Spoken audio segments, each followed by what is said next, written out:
few members of the victorious ROCCAT to talk about their takedown of Origen. Definitely a takedown. Thank you guys very much, as we're joined here by Steve and Jankos after taking down Origen and handing them their very first defeat. And how, I gotta say, you guys were so incredibly aggressive in the early game. Where did that come from, Jankos? Well, to be fair, we just had like kind of a game plan. Like actually, no, we didn't think about it much, but after picks and buys, we had like something in mind, and it worked out. Like we knew that Fizz is super weak if he won't get early snowball on the lane, so we just kind of lane swapped, and they played it like we wanted them to play it, and it was so good for us, and we just went for the kills. So you talk about the picks and bans. Can you tell me how you felt the team compositions worked out? Crepo on the cast stage was talking about the lack of wave clear from Origen. Is that something you guys thought about as well?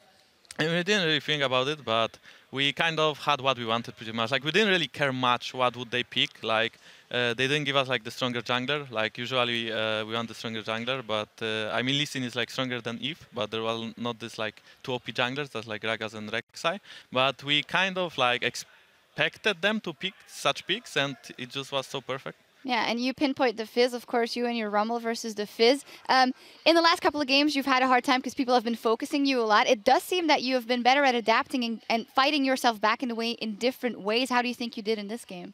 Well, in this game, I think the lane swap, well, it got me behind compared to the Fizz, but I just had to farm, and I would still be strong with the Rumble, with core items like Sorcerer Shoes and Hunting Guys. That's enough to be strong in team fights. What's it like playing on stage when almost every game people seem to be camping your lane or whatever? Yesterday, Evelyn was up top for like 5.5 years.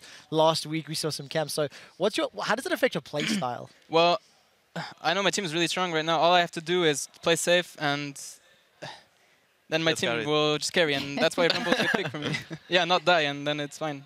Get carried, this was Jankos slipped in there. Yeah. But we're going to take a look at one of the team fights of the games. Of course, your Rumble ults were so instrumental in those. We're going to pull that up. This was after you guys already solidified a lead, but you get engaged on. Let's roll the clip, and Steve, talk us through what happens here. Well, we're grouping mid right now, and we're just going to siege a tower. I'm going to group with the team moving from bot lane. Right now I see Soa's engaging, and I don't know if I'm going to be late enough. I don't know if I have to TP, but I know my ulti is long range, so yeah, they got a big knockup, and so right now I know they're pretty low. I'm just going to ulti and... Steve, what's the communication like in the team when Origen sort of engage and you're quite far away and you don't TP? Well, I don't TP, but I tell my team I'm coming, and when we see this situation, we just say, yeah, we're going to win this. When we see... Yeah, I think the engage from them was like pretty too hard on us, and then like when Azir actually didn't get hit by the Fizz close. I mean, he did get hit by the Fizz ult, but then like he kind of peeled back, and then it was so easy for us to actually like just go on the front line, and then Niels kind of flashed in, and that I think lost them the team fight because like he didn't get the finish off, and we just like rolled over them. Yeah. And in the heat of that, your carries got to do a lot of damage as well. Also the Azir, and actually earlier we asked you guys at home your must-pick band champions, and at Michelangelo, oh, by the way, good job on the Sistine Chapel, he tweeted, Azir, the playmaking potential from that champion is absurd, not to mention the damage and sieging capabilities. I just can't stand it. Okay, we're just going to let that go, but good tweet by him. As said, the Azir was good, the Sivir was good, but you guys were just as a team, a cohesive unit. There's all kinds of question marks that have been around ROCCAT for a while, and we've heard the murmurs of how good you guys are in scrims and when is it going to translate here. So I'd love to know from you guys, what does this mean, this win, especially taking down the undefeated Origen, and what you learned from it? Yeah. I mean, first of all, we are happy that we defeated our old coach, Taki. There's like a little like rivalry between us, and like we won, yay, we are better. And now, I mean, we are still kind of sad because we lost yesterday versus Giants, but that's like one win against like probably top 2 team in Europe, at least in the standings right now. So we will take it, and let's see what happens next. It's fantastic. Congratulations on the win. It's also great to hear just how happy you two are after that victory. Yeah, definitely. Congrats, and thank you so much for joining us.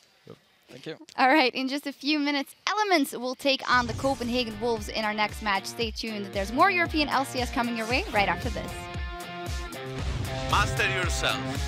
Master the enemy. But in comes the calling around the side from Niels. Woolite heals, but it's not enough. Steve, he's going to burn a flash, but Niels is on him. Another summoner heal pop. Rumble is here. I don't get someone there. I have to back up. I will back as well. Hey, man, Pulverize, that's what they needed. Will Origen be able to get the pick off Niels? Going low, the equalizer equalizes Niels. Fights on, equalizer down to Peke, and Mythy zoning Nuke Duck about in the back, and in comes Nuke Duck, slides and glides. ROCCAT become the first team to take down Origen.